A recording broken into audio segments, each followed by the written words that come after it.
हर हर महादेव बच्चों, केएसजी coaching classes के YouTube channel पर आप सभी का स्वागत है। आज के इस वीडियो में हम लोग बाल्यावस्था के बारे में पढ़ेंगे। इससे पहले की वीडियो आप ज़रूर देख लेना, क्योंकि काफ़ी सारे कंसेप्ट्स हैं वो वहीं पे दी हुई हैं।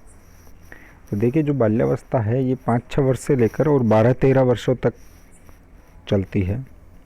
पूर्व बाल्यावस्था अगर शब्द आ जाता कहीं पे तो उसके अंदर अंतिम शैशवावस्था के वर्ष भी शामिल होते हैं। अंतिम शैशवावस्था का मतलब हो गया 4 से 6 वर्ष। 4 से 6 वर्ष है वो पूर्व बाल्यावस्था के अंदर माना जाएगा। अब देखिए, बाल्यावस्था है ये बहुत ही महत्वपूर्ण काल होता है। बहुत ही महत्वपूर्ण काल इसलिए होता है क्योंकि इस टाइम में ही बालक है वो विद्यालय जाना प्रारंभ करता है। तो इसलिए आपकी जो भी शिक्षक भर्ती की परीक्षाएं हैं उनके पॉइंट ऑफ व्यू से बहुत इंपॉर्टेंट टॉपिक हो जाता है। काफ़ी सारे जो प्रश्न हैं रीट के अंदर, सीटेट के अंदर, फर्स्ट ग्रेड सेकंड ग्रेड के अंदर जितने भी आए हुए हैं, अगले जो वीडियो है इसके अंदर तो क्या है, काफ़ी लंबा वीडियो हो चुका है ये, तो इसके अंदर तो मैं वो प्रश्न शामिल नहीं कर पाया हूँ। अगले वीडियो के अंदर आपको वो प्रश्न भी मिल जाएंगे।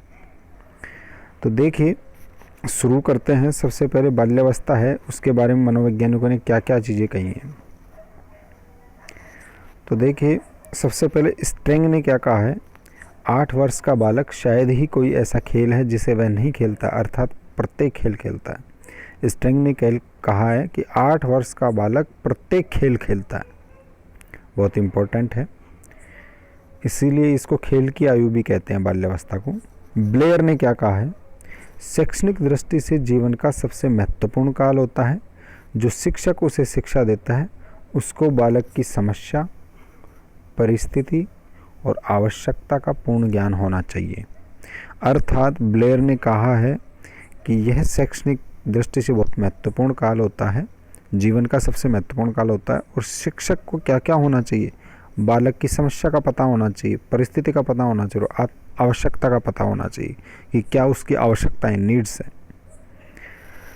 कोल एवं ब्रुस ने कहा है कि यह एक अनोखा काल होता है। इसको अनोखा काल भी कहा है। इसमें बालक को समझने में माता पिता को बहुत कठिनाई महसूस होती है, इसलिए कोल और ब्रुस ने इस अवस्था को अनोखा काल कहा है। कुप्पुस्वामी ने बहुत ही अच्छी चीज़ बताई है बाल्यावस्था के लिए। बालक बाल्यावस्था में उग्र व्यवहार प्रदर्शित करता है एवं ना या मना करने की प्रवृत्ति जागृत होती है। शैशवावस्था का बालक होता है 3 से और 6 वर्ष का जो बालक होता है वह किसी भी कार्य को कर देता है, लेकिन जो 7-8 साल का बालक होता है वो मना करने की प्रवृत्ति जागृत हो जाती है, किसी भी काम के अंदर मना कर देता है, नहीं कह देता है।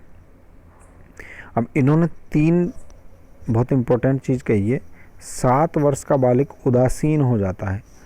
8 वर्ष का बालक मित्र एवं सामाजिक प्रबलता दिखाता है, अर्थात मित्र बनाने की प्रवृत्ति जागृत होती है और सामाजिक प्रबलता, ज़्यादा से ज़्यादा सोशल होना चाहता है। 9 से 12 वर्ष में वह विद्यालय से विमुख हो जाता है और कोई महान कार्य करने की सोचता है। 9 से 12 वर्ष का बालक होता है, वो चाहता है कि मैं विद्यालय में नहीं जाऊं और कोई बहुत बड़ा कार्य कर दूं जिससे मेरी पहचान बन जाए दुनिया के अंदर।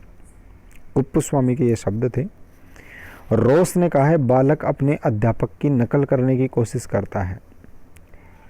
आगे क्रो एंड क्रो भी यही कहता है। तो रोस ने कहा बालक अपने विद्यालय अध्यापक की नकल करने की कोशिश करता है। रोस के अनुसार बाल्यावस्था में बालक ठहराव लिए हुए रहता है। बहुत ही इम्पोर्टेंट है, बाल्यावस्था ठहराव लिए हुए रहती है। यह शब्द किसके थे, रोस के थे। इसमें वह मानसिक परिपक्वता लाता है, जो वह सीखता है उसके अंदर मैच्योरेशन लाता है। इसको मिथ्या परिपक्वता का काल भी कहते हैं। मिथ्या परिपक्वता को कहते हैं सूडो मैच्योरेशन। यहाँ पे मैं शब्द लिख देता हूँ, सूडो मैच्योरेशन।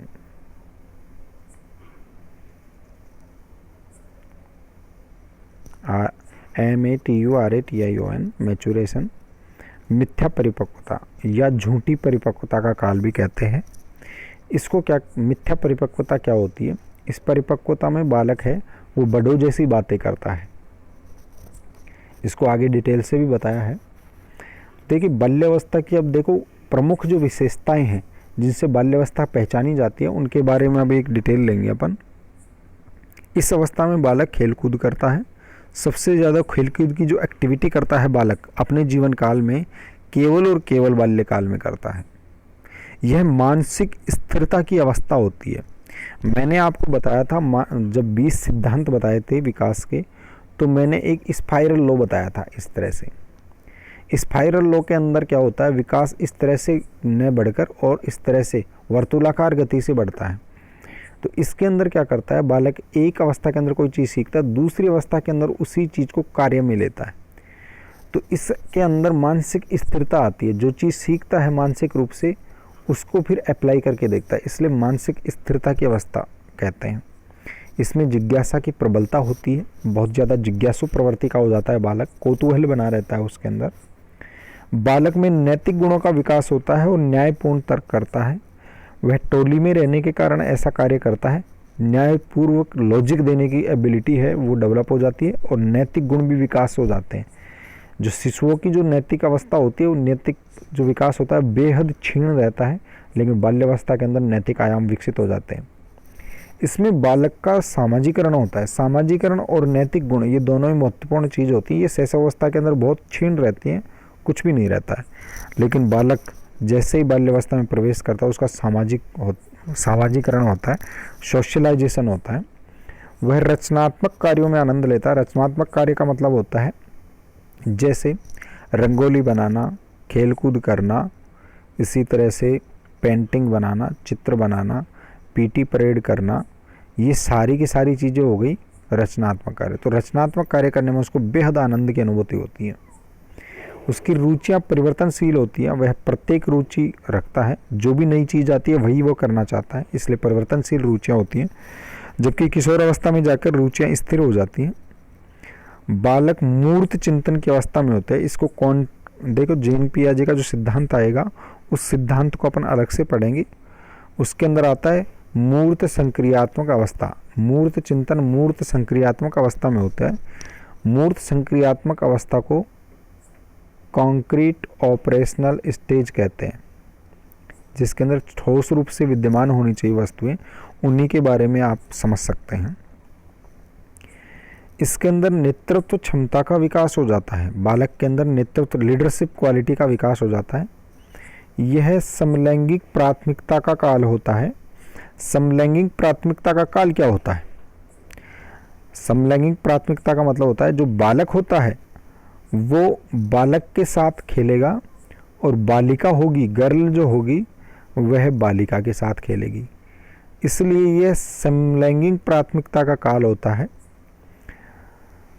बहिर्मुखी व्यक्तित्व के आयाम विकसित होते हैं। बालक है वो समाज में निकल जाता है, इसलिए बहिर्मुखी अर्थात अपने को एक्सप्रेस करने लग जाता है खेलकूद के माध्यम से। इस बाल्यावस्था में संग्रह करने की प्रवृत्ति जागृत हो जाती है। मैंने आपको जब संवेग पढ़ाए थे तो मैंने एक प्रवृत्ति बताई थी, संग्रह करने की प्रवृत्ति। वह स्वामित्व की भावना से जुड़ी हुई रहती है। स्वामित्व की भावना होती है जिसे ओनरशिप बोलते हैं। तो देखिए बालक जो होता है इसमें संग्रह करने की प्रवृत्ति बाल्यावस्था में प्रारंभ होती है। यदि आप कोई फल लेके आएंगे तो शैशव अवस्था का जो बालक होता है वह सारे के सारे जो फल हैं उनके ऊपर खुद का अधिकार समझता है, वह ज़्यादा फल ले लेगा। अब खाते टाइम में वह जो फल खाएगा वो खाएगा, बाद में उसको छोड़ देगा। उसमें संग्रह करने की प्रवृत्ति नहीं होती है।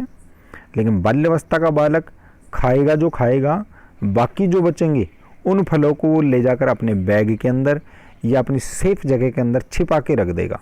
यह प्रवृत्ति सबसे पहले बाल्यावस्था में आती है, संग्रह करने की प्रवृत्ति, क्योंकि उसके अंदर स्वामित्व की भावना डेवलप हो जाती है कि हाँ मैं इसको बाद में जाके खाऊंगा। इसी तरह से वह अन्य चीज़ जैसे कि पेन, कॉपी, इनका भी संग्रह करता है। खेल की वस्तुएं, खिलौने इत्यादि का भी संग्रह करता है। तो संग्रह करने की प्रवृत्ति है, मैंने पहले बता दी थी आपको, स्वामित्व की भावना से जुड़ी हुई रहती है। नेक्स्ट है निरुद्देश्य भ्रमण की प्रकृति जागृत हो जाती है।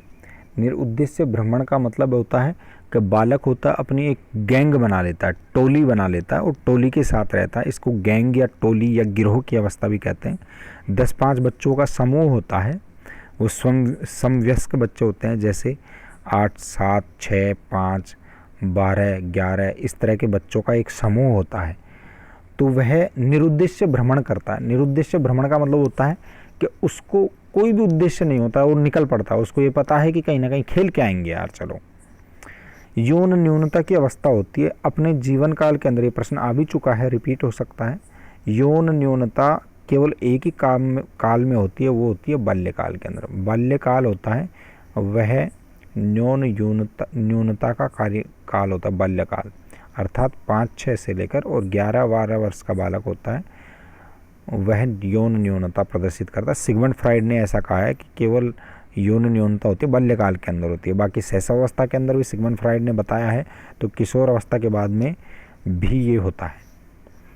अब देखिए नेक्स्ट आता है कल्पना शक्ति का विकास होता है। बालक इससे पहले कल्पना नहीं कर पाता था, लेकिन अब कल्पना कर सकता है। अर्थात माना, जो आपके टीचर कहते हैं ना माना, तो वह कल्पना कर सकता है कि ऐसा है तो ऐसा होगा। इस तरह का जो मान शक्ति का विकास होता है, कल्पना शक्ति का, वो बाल्यावस्था में होता है। संवेगों पर नियंत्रण करना सीखता है, बहुत ही इंपॉर्टेंट चीज़ है। संवेगात्मक नियंत्रण कब आ जाता है? बाल्यावस्था में। जबकि शैशवावस्था के अंदर संवेगों पर नियंत्रण नहीं रहता था बालक का। बाल्यावस्था के उपनाम कौन कौन से? बहुत इंपॉर्टेंट है। गिरोह है या टोली, गैंग भी शब्द देता है, गैंग। गिरोह, टोली या गैंग की आयु, खेल की आयु, कहानियों की आयु, कहानी सुनता है, सुनाता है और उनका अर्थ समझता है, याद रखिएगा। खेल की आयु का मतलब देखो, एक तो होता है खिलौनों की आयु और एक होती है खेल की आयु।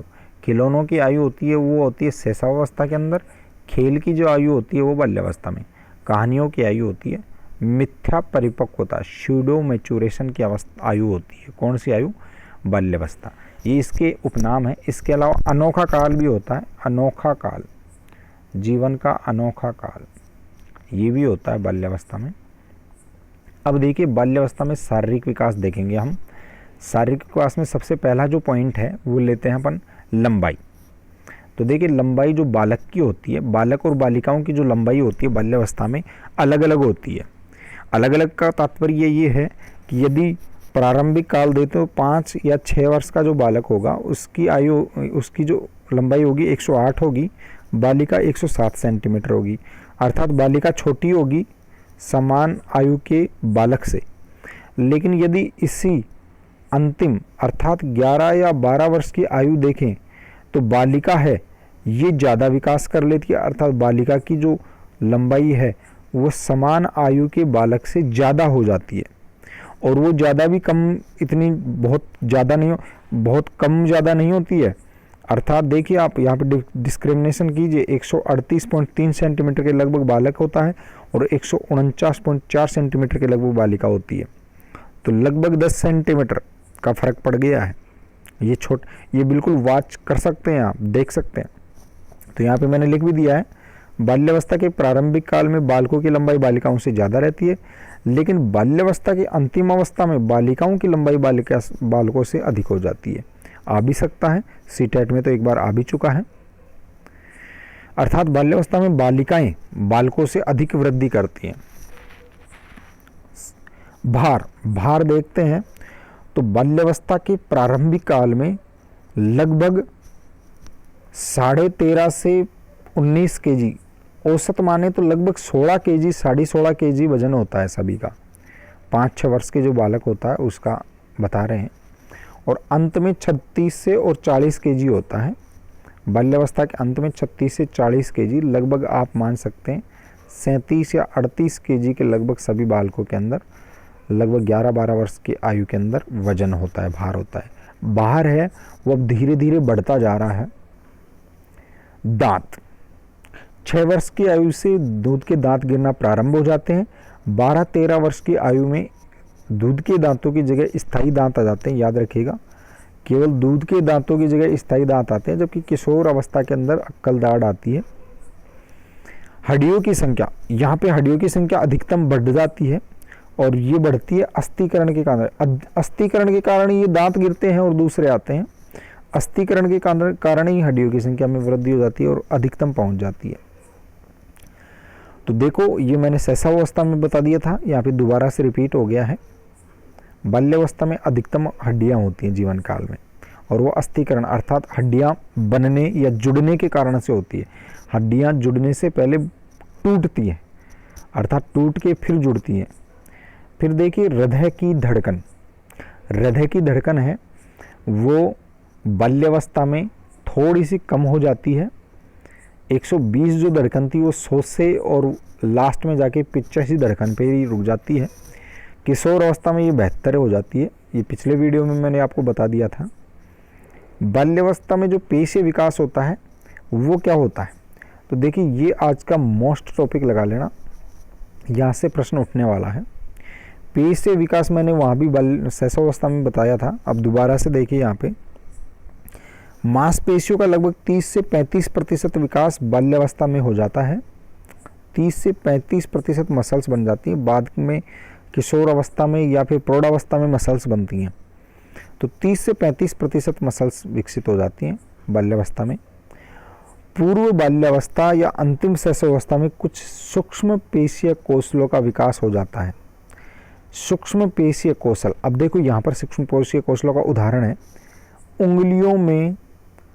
उंगलियों के संचालन में निपुणता आना।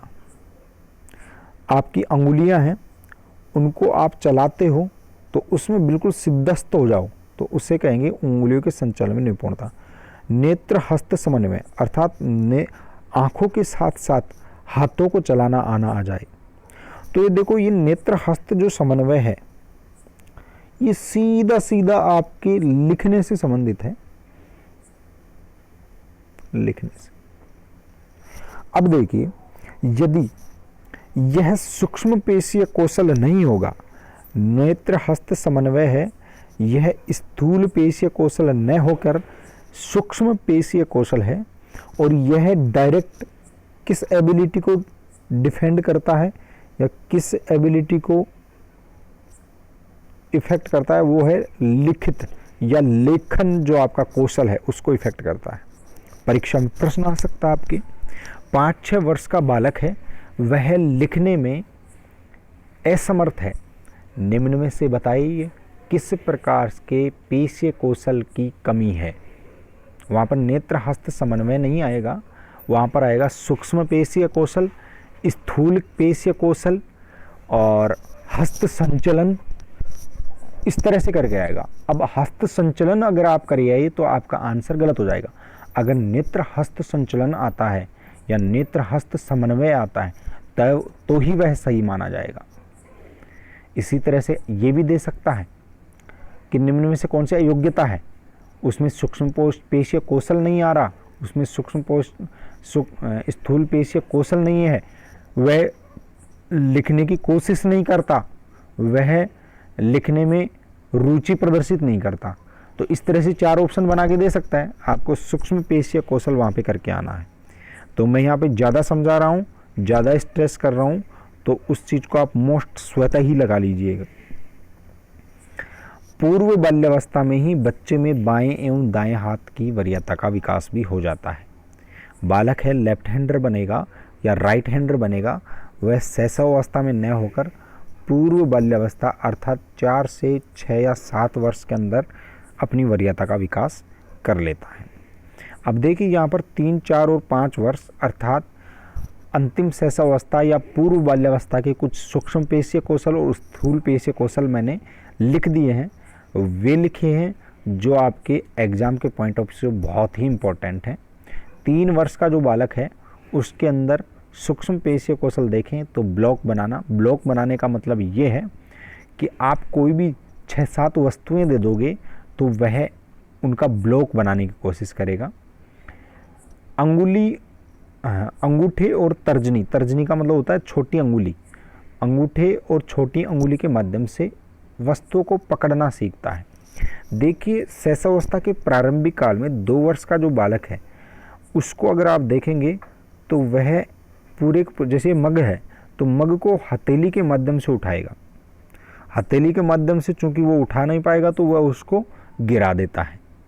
लेकिन 3 वर्ष का बालक है वो अंगूठे और तर्जनी के माध्यम से इसको पकड़ने की चेष्टा करता है, जिसके कारण वो सफल हो जाता है।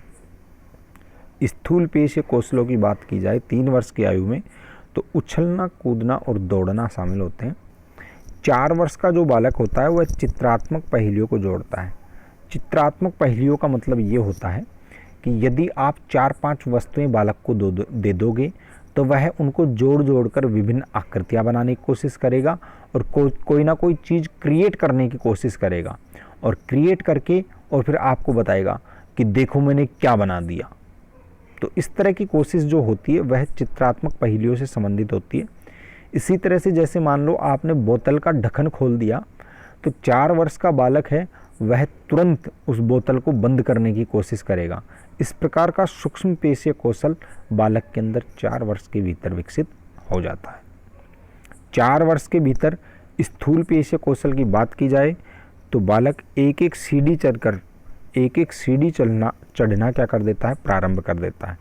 अर्थात सीढ़ियाँ कब चढ़ने की प्रवृत्ति हो जाती है या यह कौशल कब आ जाता है बालक के अंदर? 4 साल। 4 साल का बालक बिल्कुल एग्जैक्टली एक एक सीढ़ी चढ़ेगा। 5 वर्ष का जो बालक होता है उसके सूक्ष्म पेशीय कौशल के अंदर हाथ, भुजा एवं शरीर को आंखों के साथ समन्वित करता है, और यही जो चीज़ है यह आपकी लेखन से संबंधित है। और देखिए, आप लिखते हैं, कोई बालक है उसकी स्पष्ट राइटिंग है, एकदम बिल्कुल मोती जैसे अक्षर लिखता है। दूसरा जो बालक होता है उसका लेखन कमज़ोर है, तो वहाँ पर हाथ, भुजा और शरीर का आँखों के साथ जो समन्वय है वह बिगड़ा हुआ है। वहाँ पर ऑप्शन दे सकता है आपको कि बालक ध्यानपूर्वक नहीं लिखता है, ध्यान नहीं लगा सकता है, या फिर सूक्ष्म पेशीय कौशल की कमी है। तो आपके यहाँ पर इस चीज़ को आपको राइट आंसर करके आना है साइकोलॉजिकल पॉइंट ऑफ व्यू से। अगर स्थूल पेशीय कौशल की बात की जाए तो वह तेज गति से दौड़ता है और प्रतिस्पर्धाओं में आनंद उठाता है। उसको खेल कूद में बड़ा मज़ा आता है और बहुत आनंद के साथ कंपटीशन में भाग लेता है, दौड़ में, भाग में। अब देखिए, नेक्स्ट जो पॉइंट आता है वो आता है बाल्यावस्था में मानसिक विकास। मानसिक विकास बहुत ही अच्छा है और इसके अंदर मैंने क्या किया है, वर्षों के हिसाब से लिखा हुआ है। तो देखिए, 6 वर्ष का जो बालक होता है वह 10 से 15 तक की गिनती बता सकता है, अपना नाम बता सकता है और अंगों के नाम बताने में सक्षम हो जाता है, शरीर के अंगों के नाम। अब देखिए, कुछ यहाँ पर आप कुछ लोग कहेंगे कि 4 वर्ष का बालक या 3 वर्ष का बालक भी 10 से 15 तक गिनती सिखा सकता है। तो देखिए, मैंने आपको बताया था विकासात्मक जो कार्य होते हैं वो कार्य होते हैं जो उस एज ग्रुप के सभी बालकों के अंदर हो जाने चाहिए। तो यहाँ पर अपन विकासात्मक कार्य के पॉइंट ऑफ व्यू से देखेंगे। हो सकता कोई बालक 4 वर्ष में, 3 वर्ष में भी सीख जाए, कोई चीज़ वो बड़ी चीज़ नहीं है। 7 वर्ष का जो बालक होता है वह छोटी छोटी घटनाओं का वर्णन करता है, बहुत इंपॉर्टेंट है। विद्यालय की या फिर कहीं की भी छोटी छोटी जो घटनाएं हैं उनका 2-3 लाइन के अंदर डिस्क्रिप्शन करता है। वस्तुओं में समानता एवं अंतर बताता है। अगर आप 2 वस्तुएं, एक मारुति दिखा दो और एक ट्रक दिखा दो और कहो कि बता बालक इसके अंदर क्या क्या अंतर है, तो वह बताएगा ये छोटा है, ये बड़ा है, इसके अंदर इतने टायर हैं, इसके अंदर इतने टायर हैं, कलर ये है, इसका ये है। विवेचन क्षमता का भी विकास हो जाता है, बहुत ही इम्पोर्टेंट है। 8 वर्ष का बालक है वह कहानियाँ सुनता है, सुनाता है, मतलब कहानियाँ कहता भी है तो कहानियाँ सुनता भी, एवं कहानियों के अर्थ को समझता है। बेहद महत्वपूर्ण चीज़ है। सबसे ज़्यादा 8 वर्ष के बालकों को आप कहानियाँ सुनाइए, कहानियों के माध्यम से फिर उसके अंदर नैतिक विकास कीजिए, कहानियों के माध्यम से उसके अंदर कोई नई चीज़ें डालिए। सबसे बेस्ट पीरियड है। वह प्रश्न पूछता है, प्रश्नों के उत्तर भी देता है और 16 से 20 शब्दों के वाक्य बोलने में समर्थ होता है। अर्थात जब आप प्रश्न पूछेंगे तो वह 2 लाइन के आंसर देने में समर्थ हो सकता है। 9 वर्ष का बालक होता है, उसके अंदर समय, वर्ष, दिन, महीना इत्यादि काल की समझ हो जाती है। वह उल्टे क्रम में दोहरा सकता है। अब यहाँ पे ही मैं आपको दे देता हूँ, यहाँ पे माप शब्द और लिख लेना आप। माप का भी विकास हो जाता है। 9 या 10 वर्ष का जो बालक हो जाता है उसके अंदर माप तोल का भी विकास हो जाता है। यहाँ पे शायद लिखना भूल गया था मैं, आप लिख लीजिएगा। यह मूर्त संक्रियात्मक अवस्था होती है और माप तोल का ज्ञान पूरी तरह से बालक के अंदर हो जाता है। 10 वर्ष का बालक तर्क करना सीख जाता है और निरीक्षण करना सीख जाता है। ये क्वेश्चन आ चुका है भाई, ये क्वेश्चन आपके एग्जाम में या तो 2012 में रीट में आरटेट में आया था, या फिर 2016 पिछली बार की जो एग्ज़ाम है रीट की उसके अंदर आया था। दोनों में से किसी एक एग्ज़ाम के अंदर आया था। अगली वीडियो के अंदर मैं क्वेश्चंस के जो सेट हैं वो आपको बता दूंगा, जिससे आपको और ये क्लियर हो जाएगा। सेम टू सेम ऐसे कैसे छापा था, निम्न में से किस आयु वर्ग के अंदर बालक तर्क करना सीखता है और निरीक्षण करना सीख जाता है। तर्क करना का मतलब लॉजिक देना सीख जाता है, ऐसा है तो ऐसा होगा, अच्छा तू मेरे को टॉफी देगा तो मैं भी तेरे को टॉफी दूंगा, आज तू लेके आया तो कल मैं लेके आऊंगा, इस तरह से लॉजिक देना सीख जाता है। निरीक्षण करना, निरीक्षण का मतलब होता है ऑब्जर्वेशन करना, कोई भी चीज़ के प्रत्येक भाग को। जैसे निरीक्षण करने का मतलब ये होता है कि बालक को आप कहो कि कुत्ते के बारे में 5 चीज़ बताओ, तो वह निरीक्षण करके और कुत्ते के बारे में 5 चीज़ें बता सकता है, अर्थात चीज़ों को देखने की और निरीक्षण करने की क्षमता उसके अंदर आ जाती है। सामान्य जीवन के नियमों का ज्ञान हो जाता है, अर्थात जैसे बरसात के दिन हैं तो अपने को क्या क्या सावधानियां बरतनी चाहिए, किस किस तरह से चीज़ें होती हैं, ये सामान्य जीवन के जो नियम हैं उनके बारे में बालक को पूर्णतया जानकारी हो जाती है। 10 वर्ष के बालक को। 11 वर्ष का जो बालक होता है वह कठिन शब्दों को समझने लग जाता है, कठिन शब्दों में अंतर व शब्दों की तुलना कर सकता है। एग्जाम के पॉइंट ऑफ व्यू से बहुत इंपॉर्टेंट है। 5 वर्ष का बालक स्कूल जाएगा और 11 वर्ष का बालक कठिन शब्दों को समझेगा और अंतर और शब्दों की तुलना करेगा। यहाँ पे संज्ञा, इसके अलावा आपके सर्वनाम, विशेषण, इसके अलावा आता है समास और संधि। समास और संधि है वो आपको कब पढ़ानी चाहिए, 11 वर्ष का जो बालक होता है, अर्थात 5 वर्ष का बालक अगर एंट्री लेता है तो 6ठी क्लास के अंदर जाके और आप संज्ञा और संज्ञा विच्छेद, संधि और संधि विच्छेद पढ़ा सकते हैं, संज्ञा सर्वनाम पढ़ा सकते हैं, क्योंकि 6ठी क्लास के बालक के अंदर शब्दों को समझने की प्रवृत्ति आ जाती है, कठिन शब्दों को वह समझ सकता है। विद्या प्लस आलय बराबर विद्यालय, अर्थात समास या संधि पढ़ानी है तो सबसे बेस्ट है। तो आपका जो सिलेबस होता है वो डिज़ाइन साइकोलॉजी के हिसाब से होता है। ऐसा ही नहीं है कि जादू मंत्र से ये लो भाई 7वीं क्लास के बच्चों को ये पढ़ा दो, 6ठी क्लास के बच्चे को ये पढ़ा दो, ऐसा नहीं होता है। बच्चे के मानसिक विकास के अनुसार ही सिलेबस डिजाइंड होते हैं। 12 वर्ष के बालक के अंदर जिज्ञासा की प्रबलता होती है, वह प्रत्येक वस्तु का कारण जानने की चेष्टा करता है। यहाँ पर कारण ढूंढता है कि ऐसा है तो क्यों है, स्वयं कारणों को पता लगाने का प्रयास करता है, अर्थात वह एक वैज्ञानिक बन जाता है। इस समय क्रिया कार्य कारिणी स्थापित हो जाती है। क्रिया कार्य कारिणी का मतलब बच्चा जानता है कि प्रत्येक चीज़ के पीछे कोई ना कोई कारण होता है। ये कंसेप्ट होती है भाई क्रिया कार्य कारिणी। प्रत्येक चीज़ के पीछे, प्रत्येक क्रिया के पीछे कोई ना कोई कार्य कारिणी होती है, अर्थात कोई ना कोई कारण होता है जिसके कारण से वो क्रिया हुई होती है।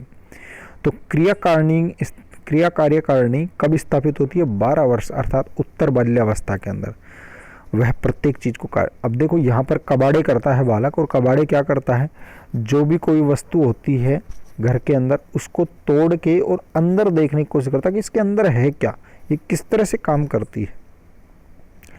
नेक्स्ट, जीन पियाजे के अनुसार बाल्यावस्था मूर्त संक्रियात्मक अवस्था होती है। मूर्त संक्रियात्मक अवस्था को कहते हैं कॉन्क्रीट ऑपरेशनल स्टेज। इसको अलग से और पढ़ाएंगे, लेकिन चूंकि यहाँ पर अपन विकास पढ़ रहे हैं तो कोई वो वीडियो देखने में थोड़ा सा चूक जाए तो थोड़ा सा यहाँ पे बता दिया जाता है आपको। इसका तात्पर्य यह है, मूर्त संक्रियात्मक अवस्था का मतलब क्या है कि जो वस्तु बालक के समक्ष विद्यमान है उसके बारे में वह सभी दृश्यगत विशेषताओं को निरूपित कर सकता है। देख के प्रत्येक चीज को बता सकता है, समझ सकता है और निरूपित कर सकता है। अब देखिए यहाँ पे एक उदाहरण दिया है। उदाहरण ये है, जैसे 3 और 4 साल का एक बालक है, सहसावस्था का बालक है, और दूसरा है 8-9 वर्ष का बालक। यह बाल्यावस्था में है, ये सहसावस्था में है। 2 चीज़ है यहाँ पे। दो चीज़, एक तो ये है प्याला और एक ये है गिलास। प्याले के अंदर सपोज करो इस स्तर तक दूध डाला गया, दोनों बालक सामने बैठे हुए हैं, इस दूध को उठा के और यहाँ पर इसके अंदर डाल दिया गया। सपोज करो ये यहाँ तक आ गया, ठीक है। दोनों बालक बैठे हुए हैं, इस दूध को इसमें डाल दिया गया, दोबारा से दूध डाला गया इस प्याले के अंदर और थोड़ा सा स्तर बढ़ा दिया गया। प्रश्न पूछा जाए कि 3 या 4 वर्ष का बालक किसको चुनेगा? गिलास को चुनेगा। क्यों? क्योंकि उसको इस गिलास के अंदर ऊपर स्तर उठा हुआ दिखाई देता है। 8 या 9 वर्ष का बालक किसको चुनेगा? 8 या 9 वर्ष का बालक इसको चुन लेगा, क्योंकि ये अब पुराने स्तर से ज़्यादा वाला है। ये जो चीज़ है सामने देखकर ऑब्जर्व करने की पावर है, ये मूर्त संक्रियात्मक अवस्था की पावर है, और मूर्त संक्रियात्मक अवस्था का बालक इस चीज़ को समझ जाता है। लेकिन पूर्व संक्रियात्मक अवस्था या 3 या 4 साल का जो बच्चा है वह इस चीज़ को नहीं समझता, इसलिए वह इस ऊंचे उठे हुए बर्तन को देखता है। सिर्फ इसके अंदर जो चीज़ डाली हुई है वो समान ही है या कम है, उसके बारे में उसको पता नहीं है। तो यह एक कमी होती है किसके अंदर? पूर्व संक्रियात्मक अवस्था के अंदर। और यह योग्यता होती है किसमें? मूर्त संक्रियात्मक अवस्था के अंदर। अब देखिए नेक्स्ट अपन देखते हैं बाल्यावस्था के अंदर विविधीकरण, समानता, तुलना, वर्गीकरण, असमानता, विसंगति आदि संप्रत्यों का विकास हो जाता है।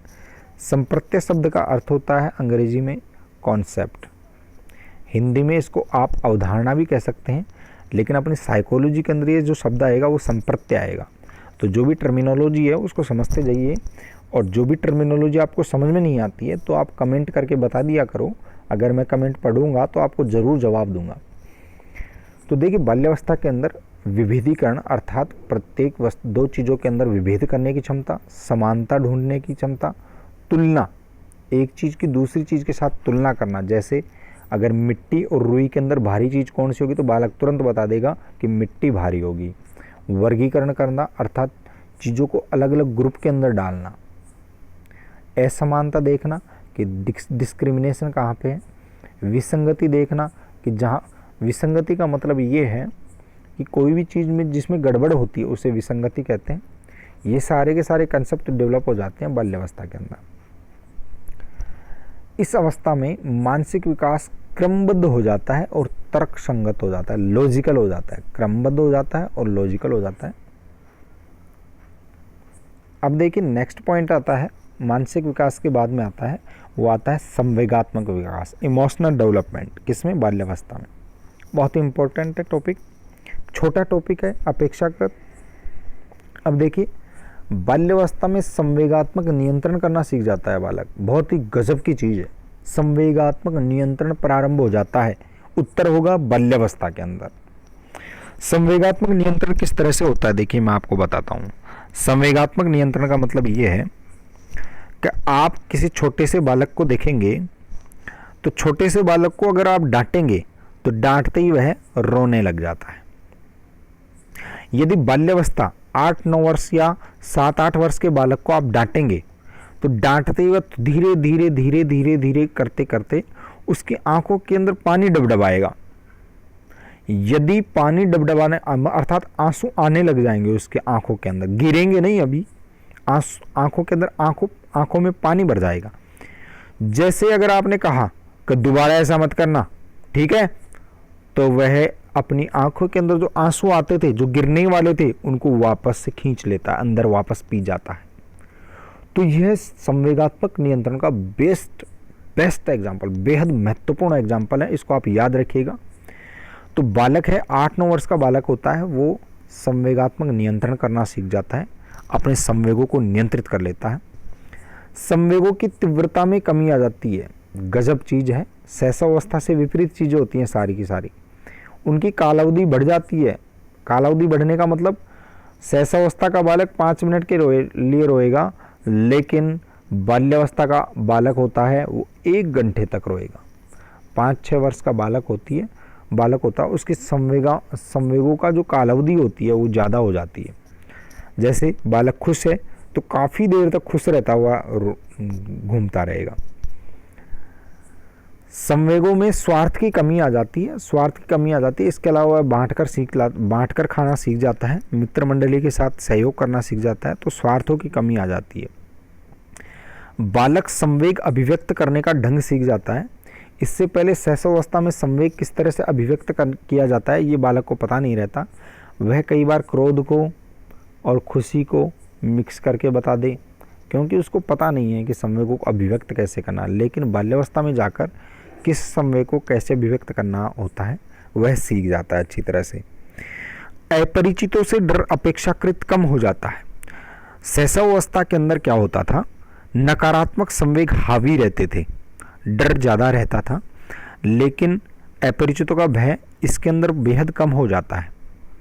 यहाँ पर द्वेष की भावना का जन्म हो जाता है। यहाँ पे प्रश्न आ सकता है भाई आपका कि यदि परिवार के अंदर भाई बहन अधिक हैं तो निम्न में से कौन सा नकारात्मक संवेग विकसित हो सकता है।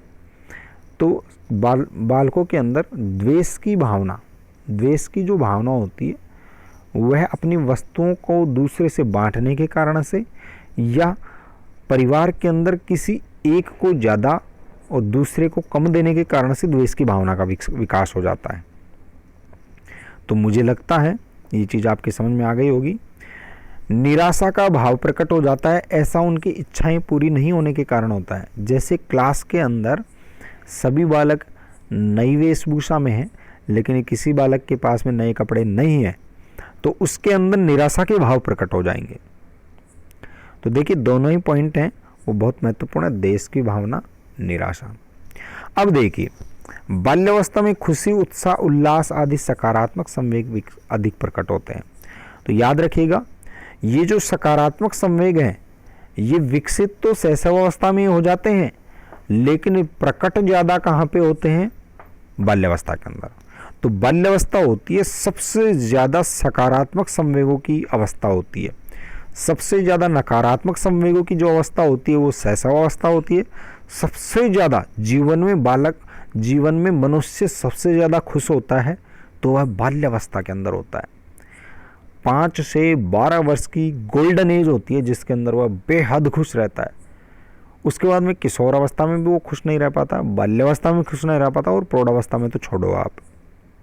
नेक्स्ट देखिए, बाल्यावस्था में असफलता का भय रहता है, जबरदस्त चीज है। इस असफलता का तात्पर्य जीवन की असफलता नहीं होता है, जीवन की असफलता नहीं होता है, वर्तमान काल की असफलता से डरता है। अब देखिए मैंने यहाँ पे चीज़ों को डिस्क्रिमिनेट कर दिया है, अलग अलग कर दिया है। शैशव अवस्था में वर्तमान का भय रहता है, बाल्यावस्था में वर्तमान की असफलताओं का भय होता है, किशोर अवस्था में भविष्य की असफलताओं का भय रहता है। प्रश्न आपके ऐसे कैसे टिक सकता है, अब आप डिफरेंस देख लेना भाई कहाँ पे है। मोस्ट भी लगा लेना, वेरी मोस्ट। शैशव अवस्था में वर्तमान का भय रहता है, अर्थात बालक डरा डरा वैसे ही रहता है। बाल्यावस्था में वर्तमान की असफलता को भर होता है, जैसे गिर जाएंगे, पिट जाएंगे, टीचर पीटेंगे, वर्तमान में अनसक्सेस होने का डर रहता है। किशोर अवस्था में वर्तमान की असफलताओं के बजाय भविष्य की असफलताओं का भय रहता है कि अगर मेरे साथ ऐसा हो गया तो मेरे साथ ये नाइंसाफी हो जाएगी, मैं क्या करूँगा, इस तरह से। अब देखिए ये था संवेगात्मक विकास। तो संवेगात्मक विकास में एक चीज़ आप लिख लेना, संवेगात्मक स्थिरता आ जाती है। ये यहाँ पे लिखा हुआ नहीं है, मैं लिख देता हूँ। स्थिरता, संवेगों में स्थिरता आ जाती है और निरंतरता आ जाती है। निरंतर का मतलब होता है कंटिन्यूटी आ जाती है, और नियंत्रण आ जाता है, और नियमन आ जाता है, रेगुलेशन डेवलप हो जाता है, नियमन आ जाता है कब करना है। तो ये चीज़ें थी संवेगात्मक विकास की। अब अपन देखते हैं बाल्यावस्था में सामाजिक विकास। इसको वेरी मोस्ट लगा देना इस पूरे टॉपिक को। जिस तरह से मैंने पेशीय विकास को बताया था उसी तरह से सामाजिक विकास को वेरी मोस्ट लगा देना, क्योंकि इसमें जो चीज़ें हैं वो काफ़ी जो गाइड बुक हैं या फिर काफ़ी जो आपके ऑनलाइन वीडियोज़ हैं बड़ी बड़ी कोचिंग्स के, तो वो वहाँ पे नहीं मिल पाएंगे आपको। इसलिए मैं बता रहा हूँ कि इसको आप उतार लीजिएगा कॉपी के अंदर, आपको बहुत फ़ायदा होगा, क्योंकि यहाँ से क्वेश्चन उठ सकता है आपकी बार। बालकों का वास्तविक सामाजिकरण है वो बाल्यावस्था में प्रारंभ होता है। मैं यहाँ पे एक चीज़ लिख देता हूँ कि यहाँ पर सामाजिकरण का मतलब मैं यहाँ पे लेता हूँ राज तिलक होता है बालक का। राज तिलक का मतलब क्या होता है? शैशवावस्था के अंदर जो माता है और परिवार है वह उनको शिक्षा देती है। परिवार गुरुकुल होता है और गुरु होती है, प्रथम गुरु होती है वो होती है माता। माता ने अगर देखिए शैशवावस्था को भावी जीवन की आधारशिला कहा जाता है। मैंने पिछले वीडियो में शैशवावस्था पढ़ाया था तो वहाँ पे बताया था आपको भावी जीवन की आधारशिला होती है वह शैशवावस्था होती है। तो भावी जीवन की आधारशिला जो गुरु रखती है वह माता रखती है। अब बाल्यावस्था के अंदर जो बालक है वह स्कूल जाना प्रारंभ होता है। स्कूल जाने का जो प्रथम दिन होता है वह उसका राज तिलक या राज्याभिषेक का दिन होता है। तो बालक किस तरह का राजा बनेगा अर्थात बालक किस तरह का छात्र बनेगा वह काफ़ी कुछ निर्भर करता है माता पर जो उसकी प्रथम शिक्षक होती है। तो यहाँ पे सामाजिकरण स्टार्ट होता है और वास्तविक सामाजिकरण स्कूल में जाने के बाद में होता है। देखिए अब सामाजिकरण के अंदर क्या क्या चीज़ें होती हैं, किस किस चीज़ से अपन कैसे कैसे देखेंगे। सामाजिकरण 3 क्षेत्रों से के कारण से होता है क्योंकि इस समय बालक विद्यालय जाता है, मित्र बनाता है और पड़ोसियों के साथ क्रिया करता है। सामाजिकरण का जो सबसे शक्तिशाली आधार होता है वह लिंग को माना जाता है। इसको वेरी मोस्ट लगा देना, ये क्वेश्चन है आपका और इस क्वेश्चन को इसलिए मोस्ट लगाना क्योंकि आप इस प्रश्न को गलत करके आओगे। प्रश्न आएगा सामाजिकरण का सबसे शक्तिशाली आधार है और नीचे ऑप्शन देंगे मित्र, समाज,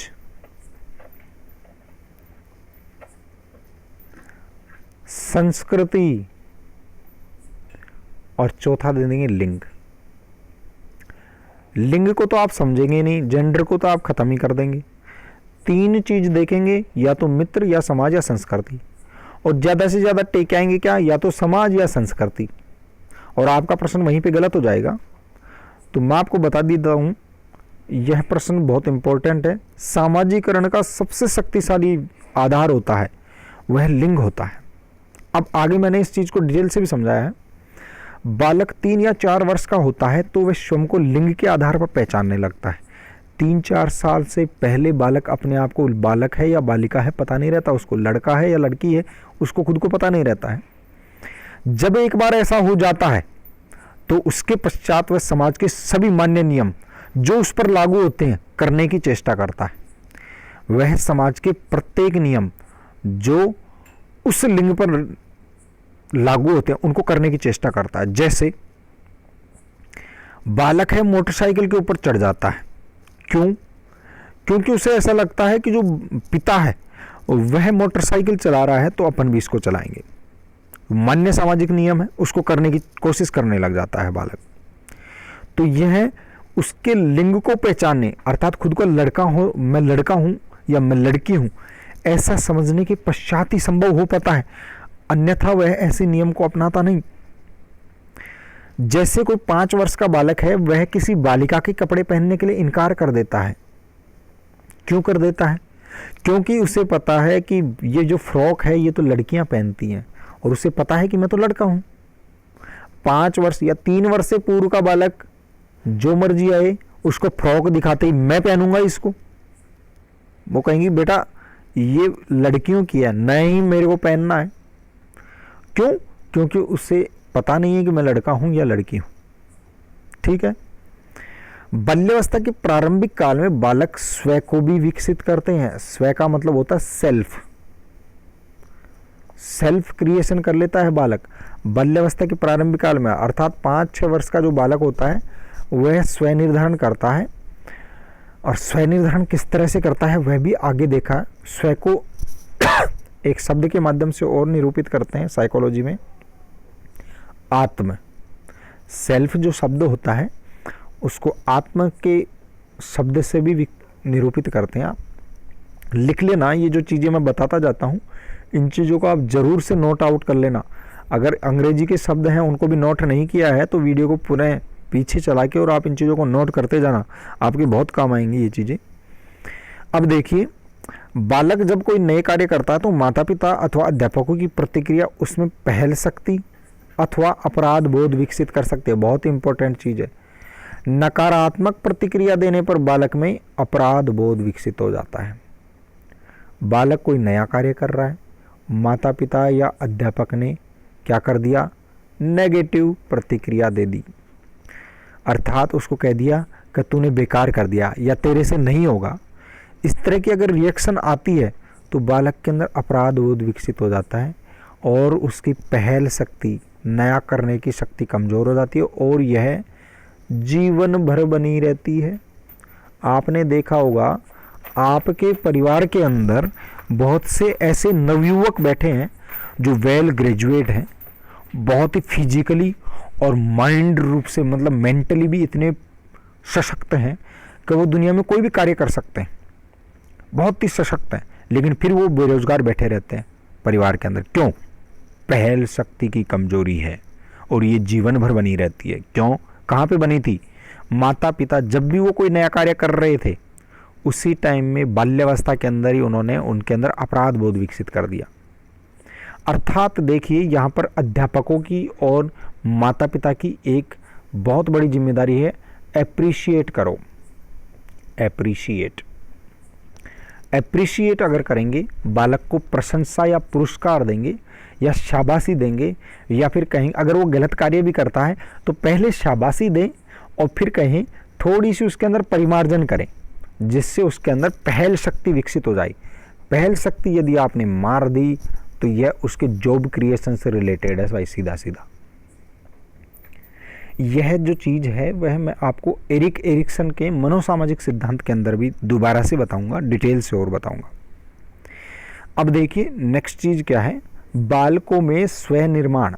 बालक खुद के अंदर सेल्फ का क्रिएशन अर्थात अपने बारे में किस तरह से सोचते हैं। आपने देखा होगा, देखिए शैशव अवस्था के अंदर बालक स्वयं के बारे में कोई भी चीज़ नहीं सोचता है, लेकिन बाल्यावस्था में जाने के बाद में बालक स्वयं के बारे में सोचने लग जाता है। ये बहुत इंपॉर्टेंट चीज़ है।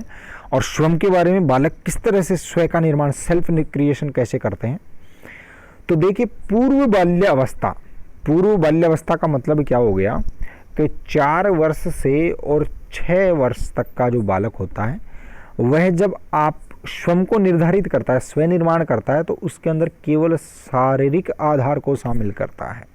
बड़ी ज़बरदस्त चीज़ है कि सेल्फ क्रिएशन के समय में बालक किस चीज़ को शारीरिक आधार को, कब? पूर्व बाल्यावस्था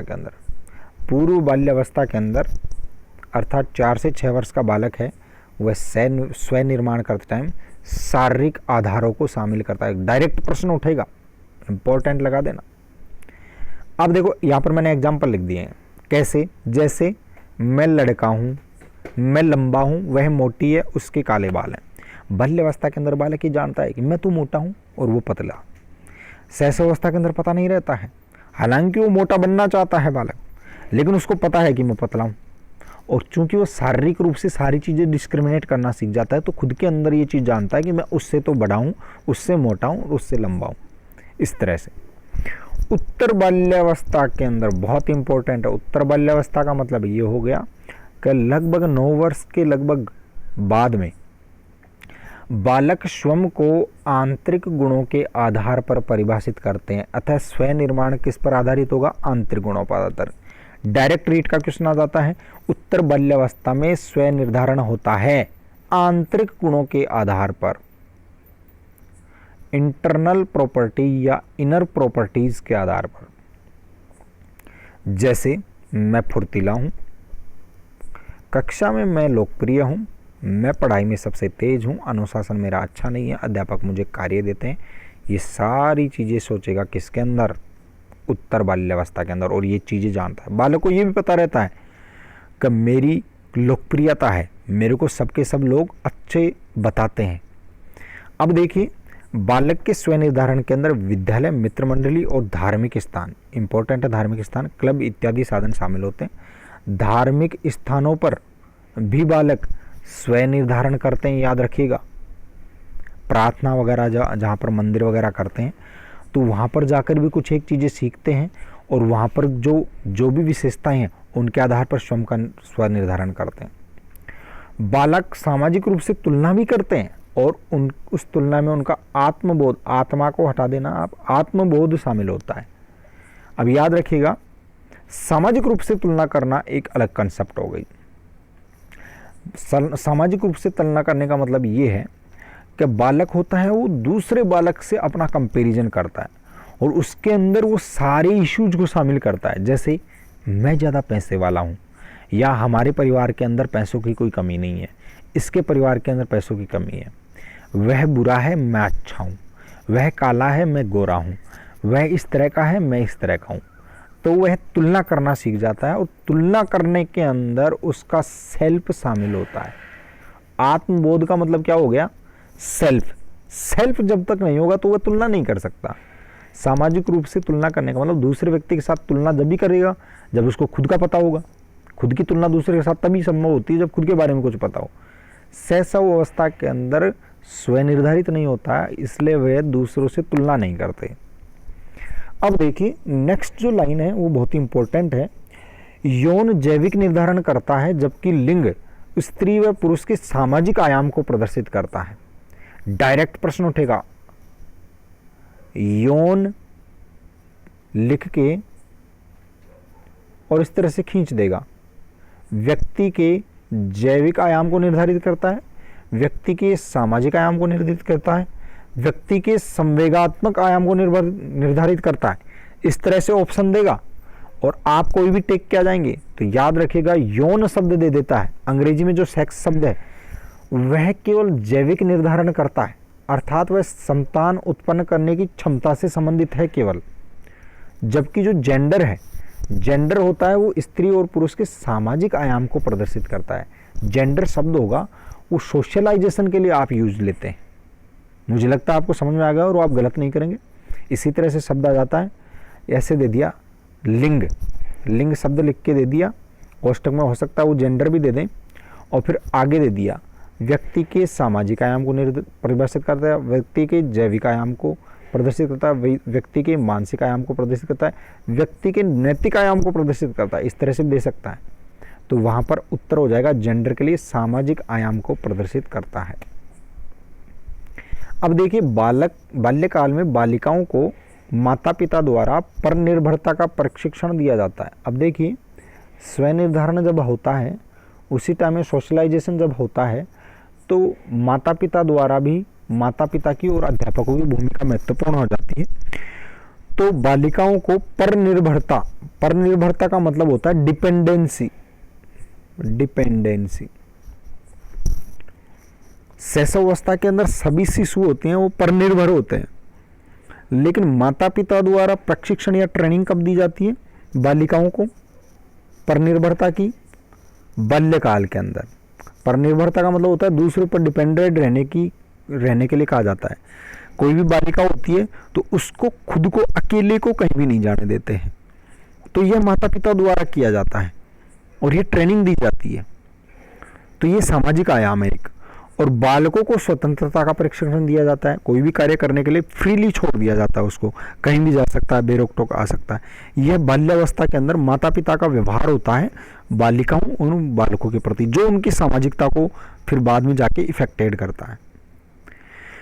लिंग का सामाजिक प्रभाव टीवी विज्ञापनों में भी देखा जा सकता है। आप देखना टूथपेस्ट का, अगर साबुन का, टूथपेस्ट का, जो घरेलू सामान होते हैं, टीवी, फ्रिज, आरओ, इन सब चीज़ों का टीवी विज्ञापन होते हैं, उसमें 90% महिलाओं द्वारा टीवी विज्ञापन किए जाते हैं, घरेलू जो भी चीज़ें हैं।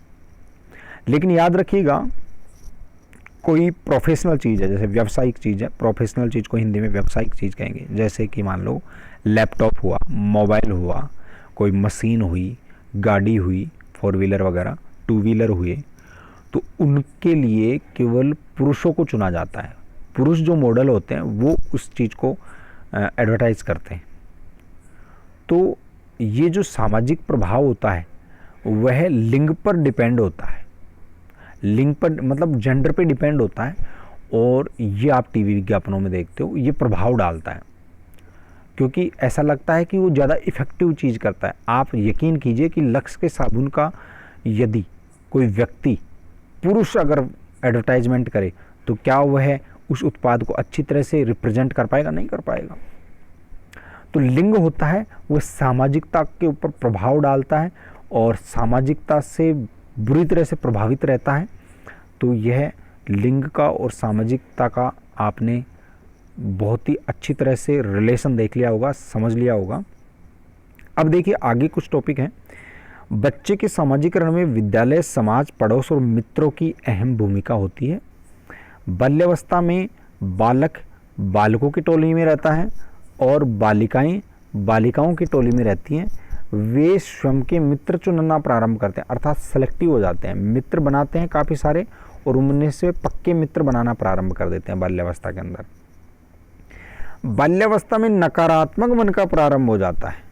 देखिए सकारात्मक संवेगों से भरा रहता है ये जो अवस्था होती है, लेकिन नकारात्मक मन प्रारंभ होता है बालकों का, जैसे झूठ बोलना, चोरी करना, बहाने बनाना, ये सारी की सारी चीज़। झूठ बोलना बालक कहाँ पर सीखते हैं? बाल्यकाल में सीखते हैं। नेक्स्ट है, इस अवस्था में प्रशंसा प्राप्ति की तीव्र इच्छा होती है और बालक बहिर्मुखी हो जाते हैं। याद रखिएगा सबसे ज़्यादा एप्रिसिएशन की जो आवश्यकता होती है, अर्थात प्रशंसा प्राप्ति की जो इच्छा होती है, वो होती है बाल्यावस्था में। आप बालकों को बाल्यावस्था में खूब अप्रिशिएट करो तो वो बहुत ही ज़बरदस्त परफॉर्मेंस दिखाएंगे। प्रत्येक बालक होता है वो प्रशंसा प्राप्ति की इच्छा रखता है। अब देखिए हरलोक का एक स्टेटमेंट है, हरलोक के जितने भी स्टेटमेंट हैं वह आपकी फर्स्ट ग्रेड और सेकंड ग्रेड के एग्जामिनेशन में काफ़ी बार आए हुए हैं। तो हरलोक ने क्या कहा है, गिरोह या टोली या ग्रुप जो होता है बच्चों का, वह बालक को आत्मनियंत्रण, साहस, न्यायशीलता, सहनशीलता, सद्भावना, मित्रता और नेता बनने की भावना विकसित करता है। बड़े ज़बरदस्त जो गुण हैं हरलोक महोदया ने बताया है। हरलोक एक मनोवैज्ञानिक थी, ये महिला थी। इन्होंने क्या बताया है कि आत्मनियंत्रण, सेल्फ कंट्रोल, टोली के अंदर बालक खुद को कंट्रोल करना सीखता है, नियंत्रित करना सीखता है, खेल के अंदर नियंत्रित करना सीखता है। साहस, कोई भी नया चीज़ करने की साहस जो होता है वह टोली के कारण आता है। न्यायशीलता, यदि ग्रुप के अंदर लड़ाई हो गई तो वहाँ पर बालक, दो बालकों के अंदर लड़ाई होगी तो तीसरा बालक खड़ा होकर और न्यायाधीश की भूमिका निभाते हुए कहता है कि भाई साहब तेरी गलती है, तेरी नहीं है। सहनशीलता, जैसे मान लो कोई बालक है उसके पास बैट है, अगर वह आउट भी हो गया तो वो कहेगा कि नहीं मानेंगे, अगर नहीं खेलना है तो खेलो, नहीं मैं जा रहा हूँ। तो जिस बालक का बैट नहीं है वह सहनशील हो जाएगा और वहाँ पर उसको खिलाएगा। सद्भावना, मित्रता की भावना से सद्भावना आती है। नेता बनने की भावना का विकास होता है। लीडरशिप जो क्वालिटी होती है, लीडरशिप क्वालिटी होती है वह गैंग के कारण विकसित होती है। गैंग का जो नेता होगा वही बाद में जाके भावी नेता बनेगा। तो जो गैंग होती है, आजकल के जो माता पिता होते हैं वह किसी भी गैंग का सदस्य बनने से रोक देते हैं बालक का, कि तू भाई साहब फलाने के बच्चों के साथ मत जाया कर। तो ये बिल्कुल एकदम रॉन्ग है। अगर आप अपने बच्चों को गैंग का सदस्य होने से रोक रहे हैं, टोली में शामिल होने से रोक रहे हैं, तो आप इतने गुणों का जो विकास है वो बालक के अंदर रोक देंगे और जो कि उसके जीवन के अंदर बहुत ज़्यादा काम में आने वाले हैं। क्रो एंड क्रो के अनुसार बाल्यावस्था में बालक अपने अध्यापकों का सम्मान तो करता है लेकिन उनका परिहास करने की भावना का दमन नहीं कर पाता है। ऊपर रोस का कथन अपन ने पढ़ा था, अब अपन क्रो एंड क्रो का कथन पढ़ रहे हैं। बालक बाल्यावस्था में अध्यापक का सम्मान तो करेगा लेकिन उसका परिहास करने की भावना का दमन नहीं कर सकता है, अर्थात वह उसका मजाक जरूर उड़ाता है। जैसे ही टीचर जाता है तो अगर कोई टीचर ने कक्षा के अंदर कोई स्पेशल चीज़ कही है या स्पेशल व्यवहार प्रदर्शित किया है तो बालक बिल्कुल उसी की तरह की नकल उतार के और खूब हंसेगा, मज़े लेगा। तो ये था बालकों का सामाजिक विकास। अब अपन देखेंगे बालकों का नैतिक विकास। मैं आपको दोबारा से फिर से रिपीट कर देता हूँ। नैतिक विकास है वो लॉरेंस कोहलबर्ग का नैतिक विकास का सिद्धांत है। जो क्लिनिकल अप्रोच उन्होंने अपनाई थी वो अलग से पढ़ेंगे, लेकिन चूंकि यहाँ से प्रश्न उठ जाते हैं तो मैंने सोचा कि इसके अंदर भी डाल देते हैं। नैतिक क्या चीज़ होती है? मानवीय क्रियाओं का सही अथवा गलत होना उस क्रिया का नैतिक आयाम दिखाता। कोई भी कार्य आपने किया, कोई भी क्रिया आपने की, वह गलत है अथवा सही है, यह चीज उसके नैतिक पक्ष को दिखाती है। परिभाषा समझ में आ गई होगी। अब देखिए, बालकों में अपराध बोध की अनुभूति होने के कारण उनमें नैतिक विकास प्रारंभ हो जाता है। वे स्वयं को दूसरों के स्थान पर रखना सीख जाते हैं। अगर स्वयं को दूसरों के स्थान पर रखना नहीं सीखेंगे तो बालकों के अंदर नैतिकता नहीं आ पाती है। नैतिकता का मतलब ये होता है कि वो कोई भी गलत कार्य करके सीखना नहीं, किसी कार्य को गलत मानना, ये चीज होती है नैतिक। जैसे कोई बालक ने चोरी कर ली तो कक्षा के अंदर उसकी पिटाई हुई। अब बालकों ने उस चीज को देख लिया, अब बालक खुद भी चोरी करना चाहता है, तो उस टाइम में बालक ये देख लेगा कि अगर मैं चोरी करूंगा तो उस बच्चे की तरह मेरी पिटाई होगी। अर्थात इस समय में बालक ने क्या किया, उस बच्चे की जगह स्वयं को रख के और देखा। तो ये जो एबिलिटी है स्वयं को दूसरे के स्थान पर रखना, ये इसके नैतिक आयाम को विकसित कर देती है, नैतिक विकास को प्रारंभ कर देती है। मुझे लगता है आपको कंसेप्ट समझ में आ गई होगी। ये कंसेप्ट है 9 वर्ष की पूर्व अवस्था अर्थात पूर्व बाल्यावस्था में बालक केवल यह देखता कि कार्य सही है क्योंकि उसे प्रशंसा मिलेगी, यह कार्य गलत है क्योंकि उसे दंड मिलेगा। अर्थात नैतिक विकास दंड व पुरस्कार से प्रभावित रहता है। Very important question. इस क्वेश्चन को बदल बदल के पूछा जाता है। अब की बार जो दिया था 2016 में जो दिया था वह हानि दे के दिया था। नैतिक विकास 9 वर्ष से पूर्व का जो बालक होता है वह नैतिक तर्कना किस पर आधारित करता है, हानि अथवा लाभ पर। डायरेक्ट क्वेश्चन आया था। शब्द चेंज कर देता है, यहाँ पर दंड और पुरस्कार मैंने लिख रखा है, दंड और पुरस्कार का भी पूछा हुआ है, आपको याद रखना है। अगर जो छोटे बालक होते हैं उनको वो कोई भी चीज़ की नैतिकता यही देखते हैं कि भाई साहब इसको करेंगे तो गलत है। गलत क्यों है? क्योंकि इसको करने पर पिटाई होगी। सही है क्योंकि इसको करने पर बड़े अपनी क्या करेंगे, प्रशंसा करेंगे। तो वो उसको नैतिक रूप से सही मान लेते और उसको नैतिक रूप से गलत मान लेते। 9 वर्ष के बाद पूर्व किशोर अवस्था तक बालक स्वयं को समाज के नियमों के माध्यम से नैतिक तर्कना करता है। समाज के जो मान्य नियम है उनके आधार पर नैतिक तर्कना करता है। यह नैतिक तर्कना मान्य सामाजिक नियमों पर आधारित होता है। पूर्व किशोर अवस्था तक बालक इन्हीं सामाजिक नियमों को मानता है। अब देखिए यहाँ पर एक प्रॉब्लम आ जाती है, वो आ जाती है कि जो पूर्व किशोर अवस्था है, पूर्व किशोर अवस्था जो होती है उसके अंदर नैतिक चिंतन अपेक्षाकृत अटल होता है। अटल क्यों होता है? क्योंकि मान्य नाम सामाजिक नियमों पर आधारित होता है। मान्य सामाजिक नियम का मतलब ये होता है समाज के अंदर वो ही नियम चल रहा है, तो इसलिए बालक उसके ऊपर अड़ जाता है और उसी चीज़ को सही मानता है।